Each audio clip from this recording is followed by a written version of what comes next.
लांजा राजाभाऊचे माजी आमदार आणि शिवसेना उद्धव ठाकरे गटाचे उपनेते राजन साळवी यांनी कालच आपल्या उपनेतेपदाचा राजीनामा दिला आणि आज उपमुख्यमंत्री एकनाथ शिंदे यांच्या उपस्थितीत ते शिवसेनेत प्रवेश करणार आहेत। म्हणजे साळवी हे आपल्या हाती आता धनुष्य घेणार आहेत, मशालला सोडचिठ्ठी दिलेली आहे। दरम्यानच्या काळामध्ये राजन साळवींच्या प्रवेशाची जेव्हा चर्चा सुरू झाली त्यावेळेला सामंत बंधूंनी प्रसारमाध्यमांशी बोलताना कुठेतरी आपल्याला विश्वासात घेऊन हा निर्णय घ्यावा असं जाहीर केलं आणि त्यावेळेला आमदार भैया सामंतांची पण तीच भूमिका होती, पालकमंत्री उदय सामंतांची ती भूमिका होती।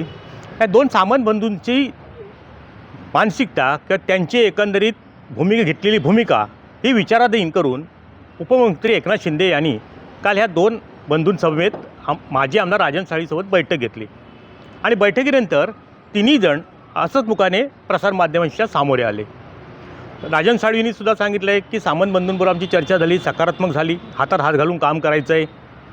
तर भैया सामंतांनी सुद्धा राजन साळवींचा प्रवेश हा आपल्या पुढाकारानेच होतं सांगून चक्क आपल्या गाडीतूनच त्यांना प्रसारमाध्यमांसमोर आणलं।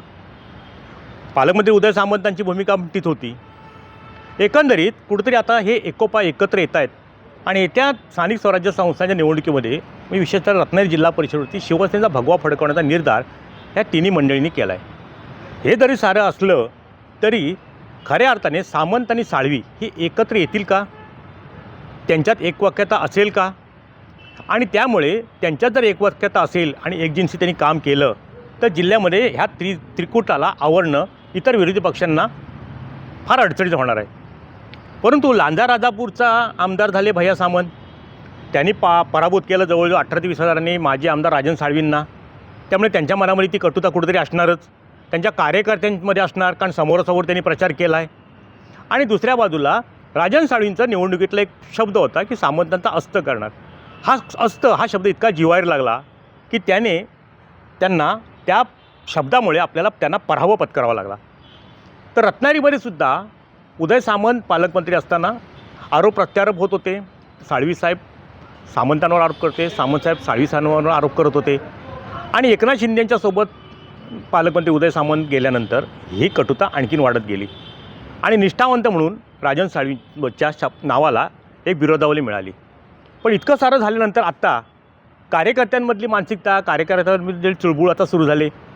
खरोखरच सामंत साळवी एकत्र येतील का, कार्यकर्त्यांची मनं एकत्र जुळतील का, तर त्याच्यामध्ये सुद्धा दोन मतप्रवाह कार्यकर्त्यांमध्ये दिसतात। एक तर गेल्या अनेक वर्षाचा संघर्ष आहे, त्याच्यामुळे कदाचित कार्यकर्ता ह्या कार्यक्रमाला त्या कार्यक्रमाला गेला, त्यांच्या कार्यक्रमाला ह्या कार्यक्रमाला आला तर कुठेतरी परत ती चर्चा होणार। कारण साळवी आणि सामंत एकत्र शिवसेनेत असतानासुद्धा काही ठिकाणी शिवसेनेच्या अधिकृत सरपंच पदाच्या उमेदवारालासुद्धा पराभव पत्करावा लागला होता। आणि त्यापेक्षा महत्त्वाचं म्हणजे आता राजन साळवी जर पक्षाने एखादी जबाबदारी दिली तर त्यांना कुठेतरी संघटनात्मक बांधणी करताना काही गोष्टींबाबत निर्णय घ्यावे लागतील। मग त्याच्याबरोबर सामंत बंधू त्यांना सहमती दर्शवतील का, किंवा सामंत त्यांच्यासोबत असतील का, किंवा सामंत त्यांच्या निर्णयाला मान्यता देतील का। तसं सामंत बंधूंचं राजकारण आहे तसं निकोप आहे, सुडाचं नाही आहे। कारण त्यांनी विशेषतः आमदार भैया सामंत यांनी विरोधकांशी त्यांचे इतके चांगले संबंध आहेत, तसे पूर्वी राजन साळवींसोबत होते, आजही तसेच आहेत सांगतायत।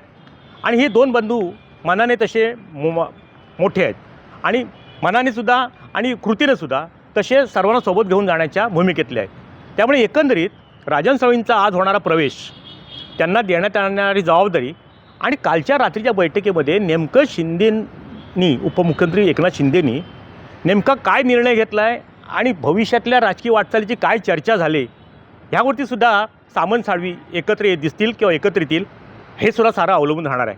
पण एकंदरीत तरी तुर्तास सध्या म्हणावं लागेल की सामंत साळवी हे 2004 साली जे एकत्र होते तसे एकत्रित जर दिसले तर मात्र रत्नागिरी जिल्ह्यात एक हाती शिवसेना उभारी घेईल, जिल्हा परिषदेमध्ये सत्ता आणेल, पंचायत समितीमध्ये त्यांचं वर्चस्व दिसेल।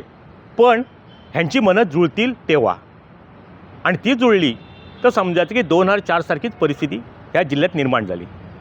टाईम डिजिटलकरता किशोर मोरे, रत्नागिरी। टाइम्स डिजिटलला लाईक करा, शेअर करा, सबस्क्राईब करा आणि बेल आयकॉन दाबायला विसरू नका। Times digital.